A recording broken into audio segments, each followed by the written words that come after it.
ជំរាបសួរ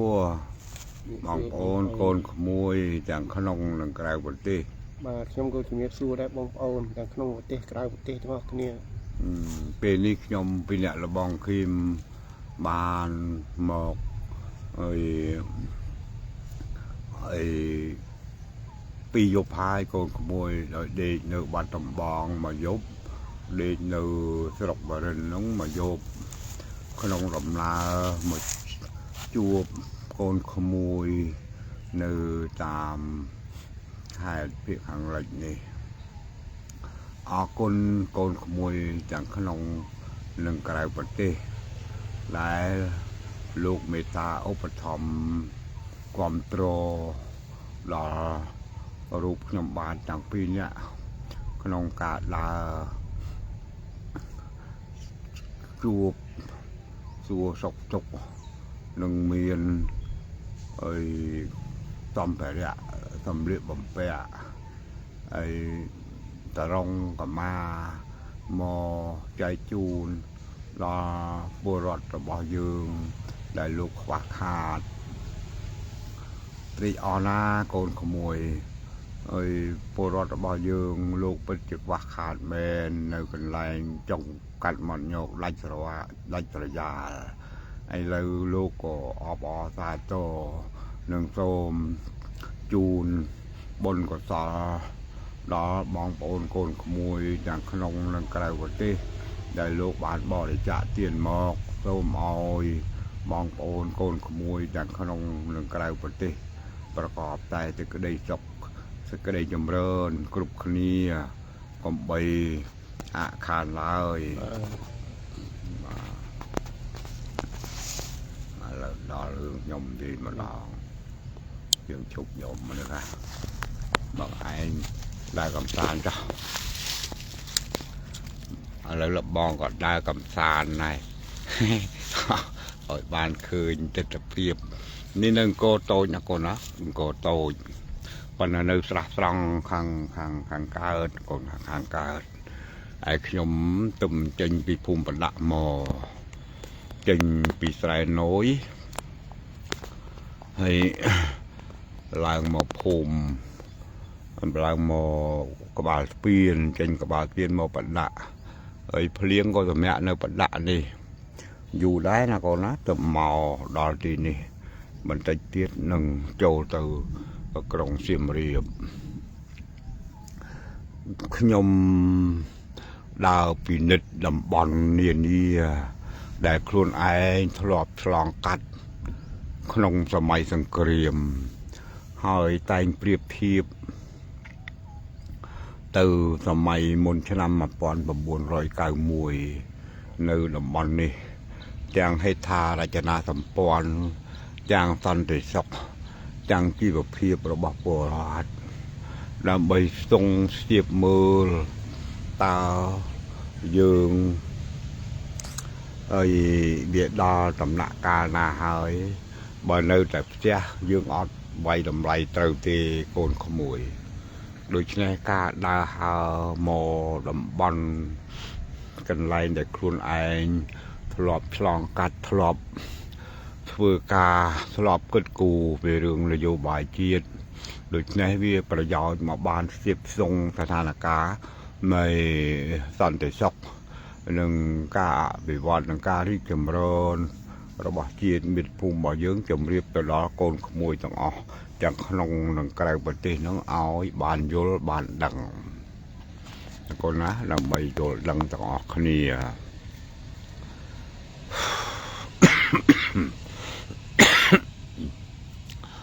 យើងមើលឃើញចាក់ស្ដែងនឹងភ្នែកនៅតាមតំបន់នានារហូតដល់ទីចុងកាត់មាត់ញោកគឺឃើញថាតបថ្ងៃវាមានផលប៉ះពាល់ដោយសារតែវិបត្តិសេដ្ឋកិច្ចសកលវាអាចជះឥទ្ធិពលដល់ប្រជាពលរដ្ឋយើងពិសេសពលរដ្ឋដែលទុនខ្សោយ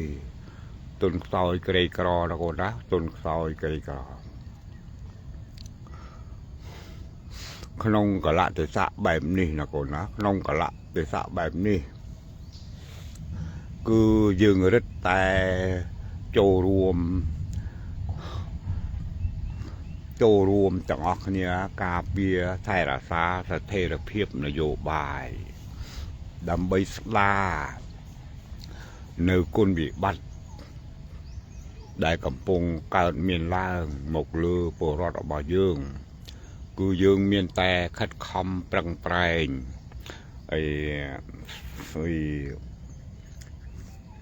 ខិតខំប្រឹងប្រែងទប់ស្កាត់និងស្ដារស្ថានភាពនេះឲ្យប្រសើរឡើងវិញដោយមិនធ្វើអ្វីឲ្យវាមានបញ្ហាប៉ះពាល់ដល់នយោបាយជាតិរបស់យើងធ្ងន់ធ្ងរទេអានេះណាកូនណាអានេះក្នុងឧត្តមគតិដែលយើងជាខ្មែរម្នាក់ត្រូវយល់ត្រូវដឹងដល់កលៈទេសៈគ្រប់សពទាំងអស់ដើម្បីរួមចំណែកហើយស្ដារហើយនឹងអភិវឌ្ឍប្រទេសជាតិរបស់យើងហើយក្នុងន័យនេះហើយដែលយើងនិយាយថាយើងជាអ្នកស្នេហាជាតិណាកូនណាអ្នកស្នេហាជាតិគឺមិនត្រូវនិយាយអ្វីមិនត្រូវធ្វើអ្វីដែលវាធ្វើឲ្យប៉ះពាល់ដល់ផលប្រយោជន៍សន្តិសុខសង្គមនិងផលប្រយោជន៍នៃជីវភាពរបស់ពលរដ្ឋយើងឡើយណាកូនណាអានេះហើយជាចំហស្នេហាជាតិមាតុភូមិរបស់យើងដោយរួមចំណែកសាងនិងអភិវឌ្ឍហើយស្ដារកិត្តិយសជាតិស្ដារសេដ្ឋកិច្ចជាតិស្ដារសន្តិសុខជាតិរបស់យើងគឺរួមចំណែកអញ្ចឹងឯងការពារស្ថិរភាពនយោបាយគឺធ្វើឲ្យយើងមានឱកាសដោះស្រាយបញ្ហាណាកូនណាដោះស្រាយបញ្ហានៅក្នុងសង្គមជាតិរបស់យើងវាមានផលប៉ះពាល់សរុបទៅបើខ្ញុំវាយតម្លៃ 20% អានេះប៉ះពាល់ផ្ទាល់ណាកូនណាប៉ះពាល់ផ្ទាល់ 20% ឯប៉ះពាល់ប្រយោលវារហូតដល់ 50% នេះជារឿងមួយដែលយើងត្រូវនាំគ្នាដោះស្រាយបញ្ហាឯការដោះស្រាយបញ្ហាណាកូនណាគឺត្រូវឈលលើគោលនយោបាយច្បាប់ជាមូលដ្ឋានហេតុអីបានជាខ្ញុំនិយាយពីច្បាប់អញ្ចឹងកូនប្រុសស្រីទាំងក្នុងនិងក្រៅប្រទេសជាទីគោរពស្រឡាញ់មុននឹងខ្ញុំហ៊ាននិយាយដូចនេះព្រោះខ្ញុំម្នាក់នេះវាជាអ្នកឆ្លងកាត់នយោបាយមុនឆ្នាំ 1991 ហើយមិនមែនគ្រាន់តែឆ្លងកាត់ធម្មតានោះទេជាអ្នកគិតគូរបញ្ហាខ្លះដែរនៅរឿងមុនឆ្នាំ 1991 អញ្ចឹងហើយបានជាខ្ញុំអាចនិយាយបានខ្ញុំអាចប្រៀបធៀបបាននៅរឿងរ៉ាវឆ្នាំមុនឆ្នាំ 1991 ដែលថាវាមិនងាយនឹងដោះស្រាយបញ្ហាឲ្យបានប្រទេសជាតិពលរដ្ឋរបស់យើងសុខដុមរមនាបានទេបើសិនជាគ្មានច្បាប់$23.91ប្រសិនបើជាអត់មានច្បាប់រដ្ឋធម្មនុញ្ញចំណុចនេះហើយដែលជាខ្ញុំនិយាយឡើងនឹងវានិយាយក្នុងផ្លូវមួយមិនមានចេតនាទៅបង្អាប់បង្អោនឬក៏ទៅកំចាត់កំចាយណាទេក៏ព្រោះតែការឆ្លងកាត់របស់ខ្លួនឯងរឿងមុនឆ្នាំ 1991 អយុធសាស្ត្រផ្សេងបានធ្វើអស់ហើយណាកូនណាបានធ្វើអស់ហើយទីបំផុតអ្វីដែលយើងប៉ងថាយើងនឹងអាចក្តាប់ជោគវាសនាជាតិដោយខ្លួនឯងបានយើងនឹងអាចទប់ទល់នឹងស្ថានភាពនាបានទីបំផុតយើងទប់ទល់អត់បានទេកាលណាប្រទេសជាតិយើងបាក់បែកទៅឈានធ្លាក់ក្នុងហិង្សាហើយគឺអ្វីទាំងអស់វានឹងប្រែប្រួលធ្វើឲ្យយើងគ្រប់គ្រងអត់បានទេហើយសួរថាចុះតាឯងមិនតែនិយាយអញ្ចឹងយើងសិតតែមានបណ្ឌិតសិតតែមានអីដែរអូយមិនក៏ពេលប្រទេសជាតិមានរឿងអញ្ចឹងយើងគ្រប់គ្រងអត់បានក៏ព្រោះតែអញ្ចេះណាកូនណាក៏ព្រោះតែឥទ្ធិពលបរទេសវាខ្លាំង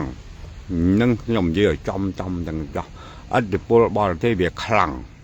ទោះបីយើងមានអ្នកដឹកនាំមួយពូកែខ្លាំងក្លាយ៉ាងណាក៏ដោយ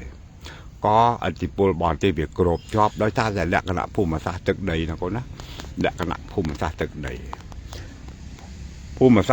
របស់យើងវាមានពីរវគ្គណាកូនណាភូមិសាស្ត្រទឹកដីយើងសម័យអង្គរយើងអត់មានរណបបរទេសណាទេទឹកដីរបស់យើងធំទូលាយ ផ្លូវសេដ្ឋកិច្ចរបស់យើងគឺអត់មានផ្ទាល់ច្រកកន្លែងណាមួយទេឲ្យតែពលរដ្ឋរបស់យើងប្រកបរបរកសិកម្មឬក៏ស្អីបានមកការនាំចេញរបស់យើងគឺវារលូនណាកូនវារលូនហើយតឹងទៅប្រទេសណាយើងមិនបាច់រណបគេទេព្រោះយើងមានច្រកសមុទ្រសំខាន់មួយគឺច្រកអូកែវតាមទន្លេមេគង្គរបស់យើងចេញទៅសមុទ្រចិនខាងត្បូងចេញទៅច្រកម៉ាឡាកាច្រកកំរាញ់តាមច្រកកំរាញ់ហៅថាអូកែវរបស់យើងគឺអត់មានរណបណាទេតែក្រោយពីយើងបាត់បង់ទឹកដី 67,000 គីឡូម៉ែត្រក្រឡានៃទឹកដីភ្ជាប់សមុទ្រប៉ាស៊ីហ្វិកនោះមកគឺយើងបាត់បង់សរសៃឈាមណាកូនណាបាត់បង់សរសៃឈាមដូច្នេះហើយនៅពេលដែលមានថ្នាក់ដឹកនាំមួយនៅកម្ពុជាកណ្ដាលនេះចង់តាំងខ្លួនប្រកាន់ចំហឯករាជ្យម្ចាស់ការវាទៅអត់រួចណាកូនវាទៅអត់រួចការស្ដារអភិវឌ្ឍប្រទេសទោះបីយើងមានគម្រោងល្អប៉ុណ្ណាក៏ដោយក៏ប៉ុន្តែវាត្រូវរាំងស្ទះដោយសារតែច្រកចេញនេះឯងនេះខ្ញុំនិយាយឲ្យជ្រៅបន្តិចទៅចុះ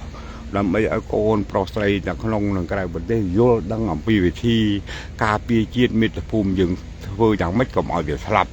ធ្វើរមិចថែរក្សាស្ថិរភាពនយោបាយឲ្យនឹងណដើម្បីយើងមានយុទ្ធសាស្ត្រថ្មីទៀតរួមគ្នាដោះស្រាយបញ្ហាជាតិមាតុភូមិរបស់យើងនឹងឲ្យវាបានរីកចម្រើនឲ្យពលរដ្ឋរបស់យើងវាអាចរស់បានណាកូនណាអានេះជារឿងមួយដែលខ្ញុំចេះនិយាយលោកជ្រៅទៅដូច្នេះសូមអស់លោកឯកឧត្តមលោកជំទាវសម្ដេចនៅពេលដែលខ្ញុំនិយាយលោកជ្រៅទៅសូមអស់លោកមេត្តាខន្តីអភ័យទោសនៅរាល់កំហុសឆ្គងខ្ញុំផង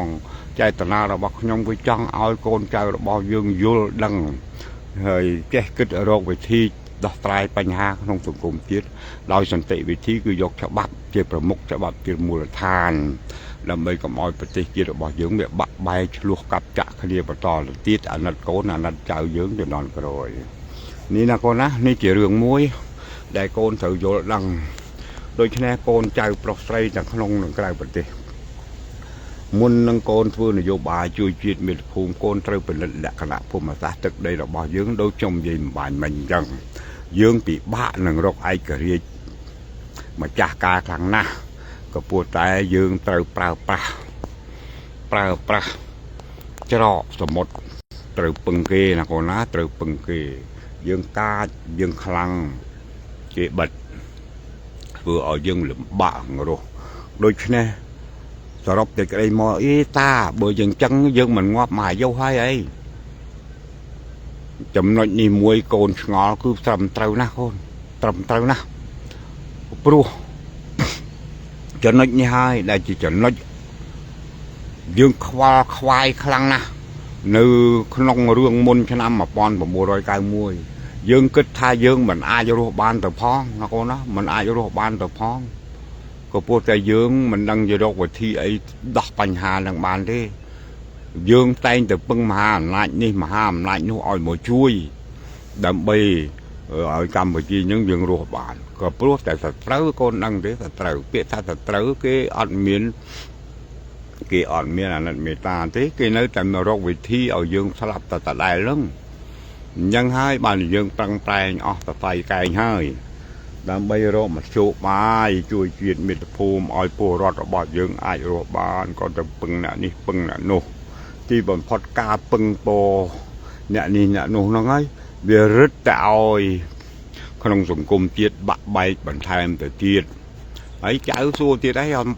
តាបើយើងរួមគ្នាសាមគ្គីគ្នាទៅវាមិនតាវារួមគ្នាសាមគ្គីគ្នាវាមិនបានណាកូនណាដោយសារអីដោយសារតែឥទ្ធិពលហ្នឹងហើយកូនគិតមើលចុះក្នុងបកនយោបាយមួយបើគេចង់បំបែកគេយកអីទៅប្រើកូនណាគេប្រើអូសទាញមនោចេតនាលុយកាក់យោសាក់អញ្ចឹងទៅកូនណាគឺវាដូចនេះឯងតាំងពីដើមរហូតដល់ឥឡូវបញ្ហានេះហើយដែលថាយើងពិបាកនឹងរកឯកភាពជាតិតែមួយអាចដោះស្រាយបញ្ហានោះងាយនោះទេហើយសួរតាចុះអញ្ចឹងយើងធ្វើម៉េចទៅគឺច្បាប់ណាកូនណាគឺច្បាប់នេះវាមិនមែនជារឿងធម្មតាទេណាកូនណានៅពេលដែលយើងធ្លាក់ដល់ជ្រោះមរណៈកូននឹងទេធ្លាក់ដល់ជ្រោះមរណៈយើងគិតថាយើងគ្មានវិធីអី នឹងអាចរើរួចពីគេបានទេកំពុងកម្លាំងនយោធាកម្លាំងនយោបាយកម្លាំងសេដ្ឋកិច្ចគ្របដណ្ដប់យើងជាប់យើងសង្គ្រាមរ៉ាំរ៉ៃជាង20ឆ្នាំណាកូនណាប្រភពសេដ្ឋកិច្ចគឺរលាយតាំងពីរដ្ឋរហូតដល់គ្រួសារនីមួយៗគឺរលាយដណ្ដាបគឺគ្មានប្រភពសេដ្ឋកិច្ចទេដូច្នេះហើយយើងប្រឈមនឹងស្លាប់ជាតិទាំងមូលណាកូនណាប្រឈមនឹងស្លាប់ជាតិទាំងមូលតែដោយសារតែគុណបុព្វបុរសដូនតាដែលសាងអង្គររបស់យើងនេះនៅខាងមុខនេះណាកូនកគុណបុណ្យបេរៈជនដូនតារបស់យើងលោកមិនអោយជាតិខ្មែរពលរដ្ឋខ្មែររលាយសាបសូន្យក៏បានបណ្ដាលចិត្តឲ្យសហភាពសូវៀតរលំដួលបកសម្ព័ន្ធយោធាវ៉ាស្វីគ្មានកម្លាំងគ្មានថវិកាមកជួយរុញសង្គ្រាមនៅកម្ពុជាហើយក៏ព្រមចុះហត្ថលេខាបញ្ចប់សង្គ្រាមបញ្ចប់ការឈ្លានពានបញ្ចប់ជំនួយយោធាបញ្ចប់នយោបាយបញ្ចប់គ្រប់យ៉ាងដើម្បីផ្ដល់ឲ្យកម្ពុជាមានលទ្ធភាព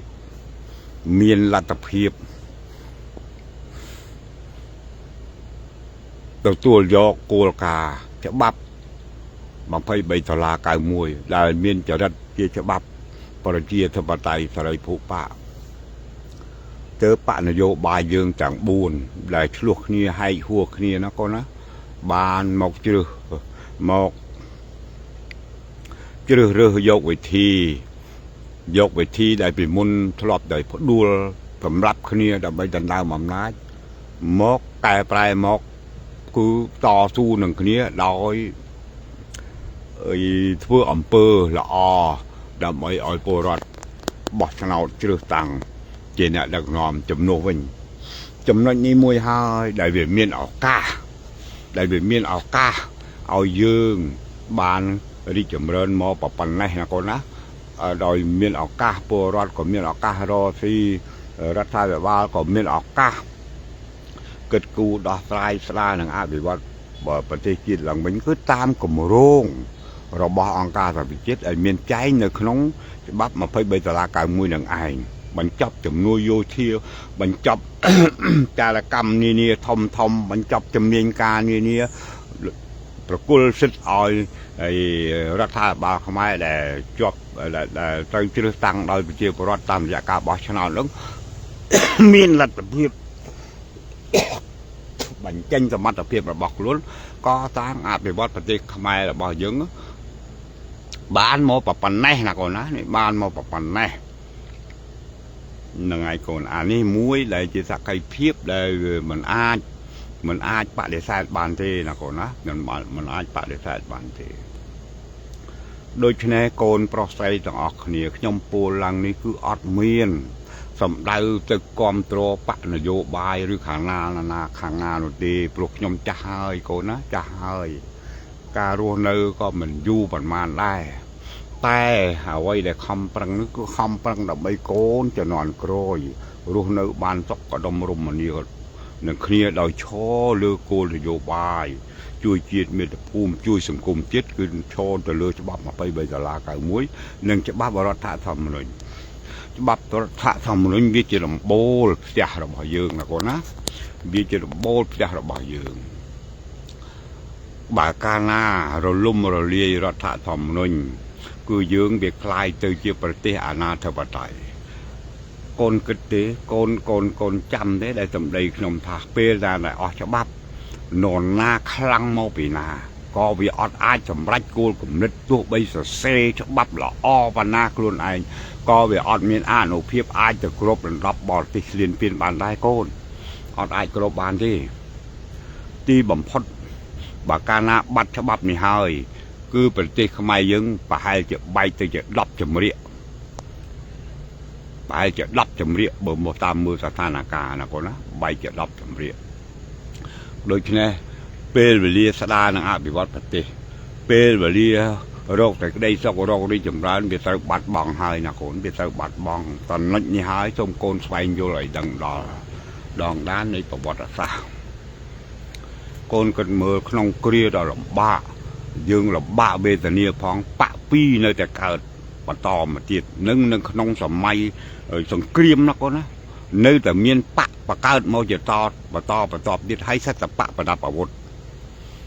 cứ kì mình tục bê ở khmai dương ní vì mi ai miên vì thi ấy tổ thì đây sóc cho cha cái bàn đi con đang ọt ní hết chỉ bị thi bọc kia nè con á ấy bò mà lăng ấy con cứ tha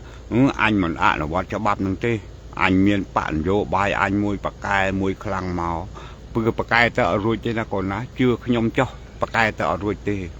con ọt toàn chlong cắt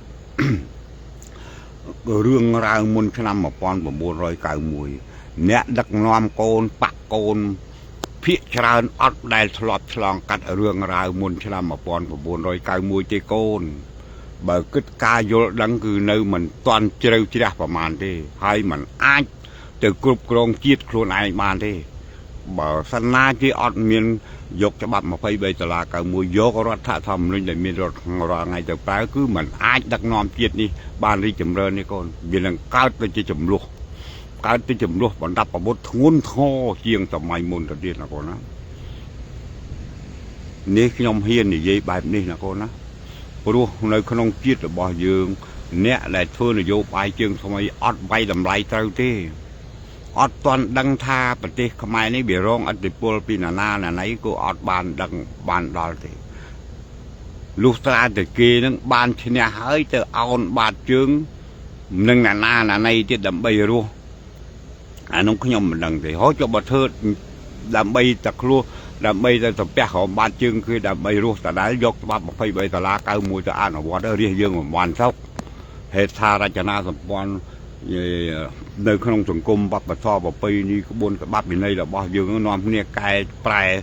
lâu ní tới phía ai chụp bây giờ miền tràng lái nó phía đây bắp nó nó quát phía ai chụp bây giờ miền tràng lái có cái tay cài prai bàn này nó bàn tay thua ta cái cài prai mấy bàn kia ọt thưa phỏng con tôi chăm tha nơi không chiết mùi vì xe không chiết đã căn rồi bóp để kia tập tay nai chẳng bữa nơi không đại bổ rót nào con nó nai chẳng nơi không đại bổ rót tái bổ rót nó pra nai tam ấy con cứ tam bật tập hi tam ông ca rót nè pro ông ca rót nè vì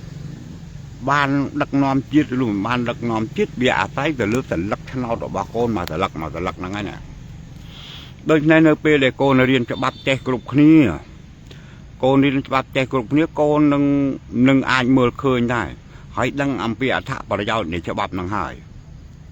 anh trong đò lái pa nhà chiết bỏ giường đấy vì miền rong pal nè vừa oi con khăng vừa oi con mùa màu nè rồi nhé căng kha khăng mùa màu bài hơn ta để kỳ rồi nứng con cứ đây đôi nhom gì mình chẳng cá hơn ta đò lái pa nhà nứng đò che chọp thì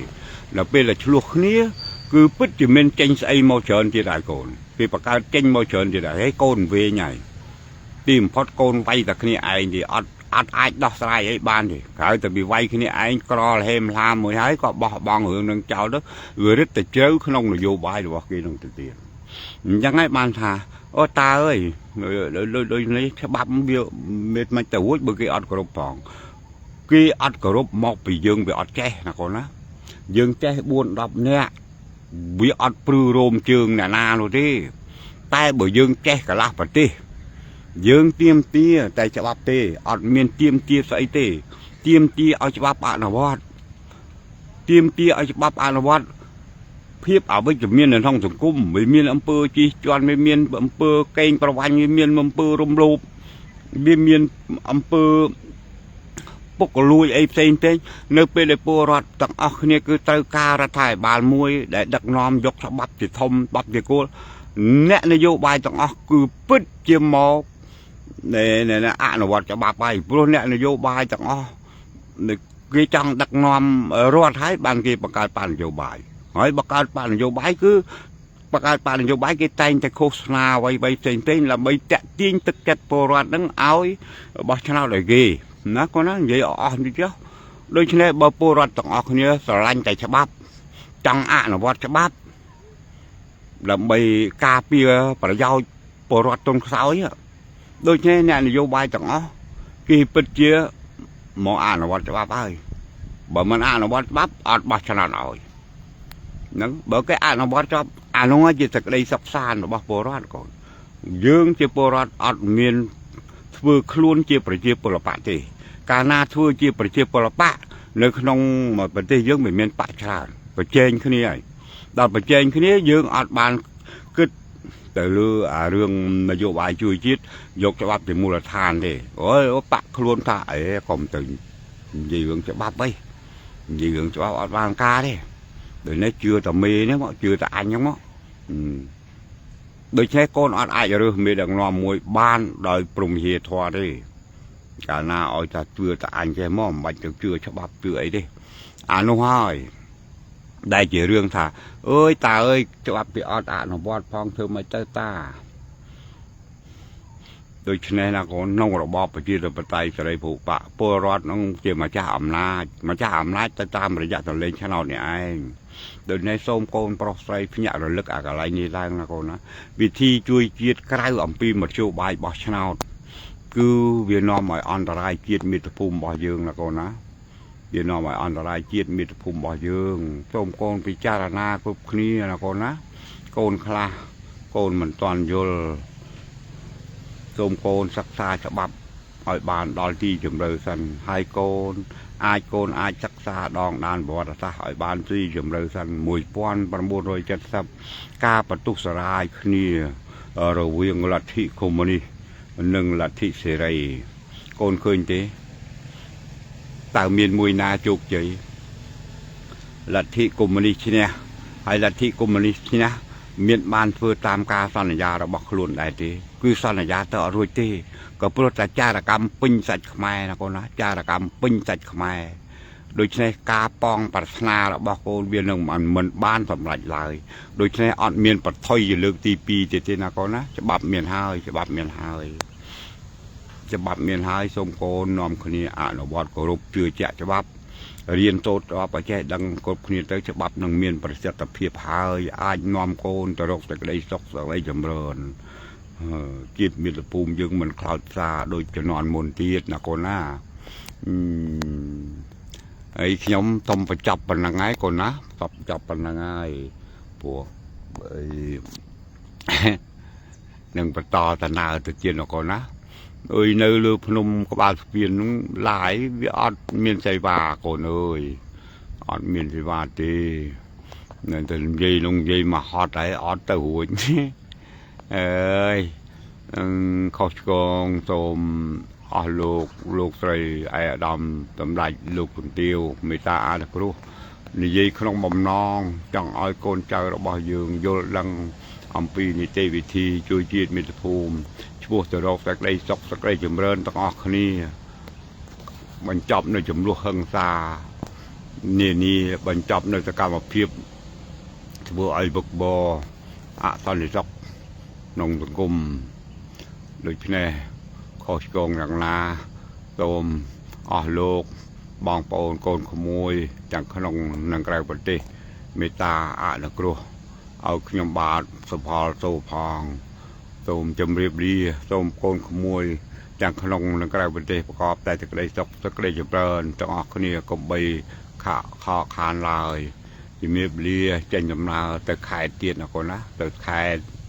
ជំរាបលាហើយ